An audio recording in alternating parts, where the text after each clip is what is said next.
You're our stars, you are the northern lights.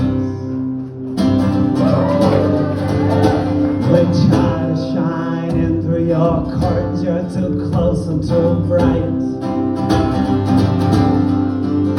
Well, they try and they try, but everything that they do is the ghost of a trace of a pale imitation of you. I'll be the one to drive you back home, Kathleen. This party was made with the night air and the chance and a smile. We'll wind this way from your face to one of the boys in your line. Well, you act like you're hip to their tricks and you're strong, but a virgin wordlets her heart never once had a song. I'll be the one to drive you back home, Kathleen. And I'll have you back by the break of day. I'm going your way anyway. If you'd like to come home, I'll be yours for the song.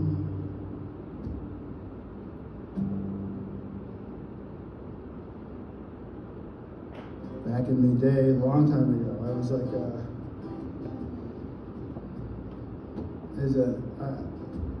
we lived way out of town, you know, and there was just a big rock that I talked to.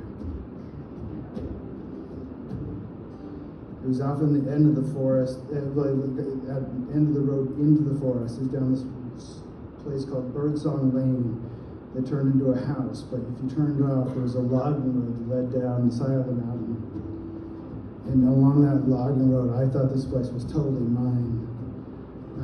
It was this huge kind of, not huge, but big rock outcropping, enough that I called it the Big Rock. And I would go out there and sit and read and stuff for so long. And then I would just start talking to the rock, especially when I started to have problems, you know? I wasn't aware of the nature of those yet, but I was still talking to this rock about them, you know? And it seemed like, to me, like, if something weighs that much, it must think about things, you know? Like, I think like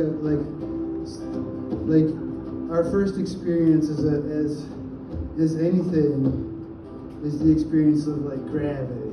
And so I figured like gravity and consciousness they probably know each other really well. And I will talk to this rock. And after like 3 years of just, you know, talking its ear off, whatever that is, it like started talking back. And it said, I have like a lot of other problems on the rock, and you need to talk to somebody real. So he gave me the name of this old lady in Kansas that I wrote to for over a decade.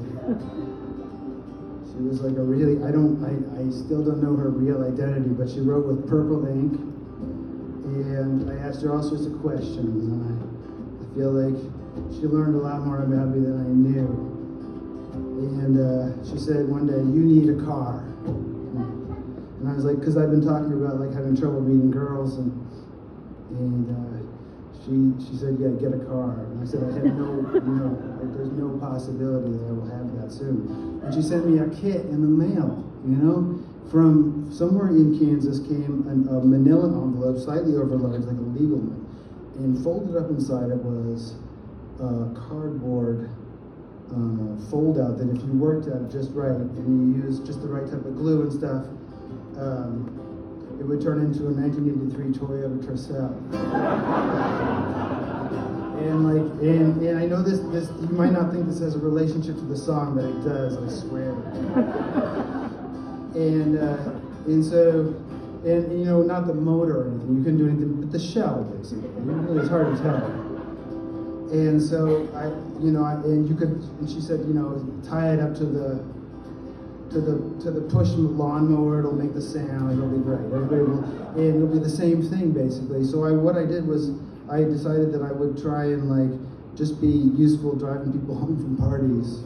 I mean, you know, especially this one girl. I just thought I would never be able to actually meet her, but I could be the person that would drive her home.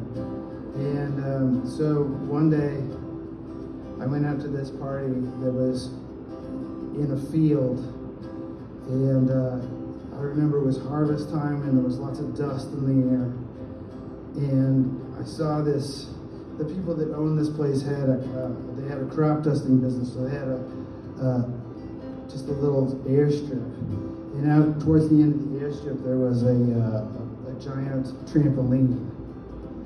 And I saw a whole bunch of people out there, and they seemed all the people I thought that I wanted to be my friends forever, you know. And I thought, okay, well, I've got my car. As long as they don't get too close, they don't know it's not totally real. So I parked it about 100 yards away, and I started walking across this field towards this trampoline with all my friends, and this one girl was lying there on this trampoline, and the sun was going down, and it was so beautiful. And like, I climbed up on the trampoline.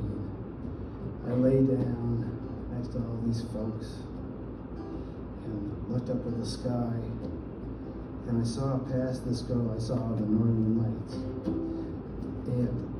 And they were like, I didn't recognize them at first because I didn't have the internet. I didn't know what the northern lights really were. I just saw this pink rippling thing in the sky. It was bright pink, like bubble gum, but glowing, like curtains in a hotel room. And not like the best hotel room either. It was like kind of a motel room. It was so beautiful. And I was looking at that, and then looking at this girl, and she was looking over my shoulder, and I was like, wow, I wonder what she's looking at. And it was actually the whatever rays come along with the northern lights had cooked my car, and it was just burning in sort of a small fire behind me. And that's my first experience with so many things.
Down the length of your drive by the light of the moon. And the next time we meet, so no kind of hello, both our hearts have a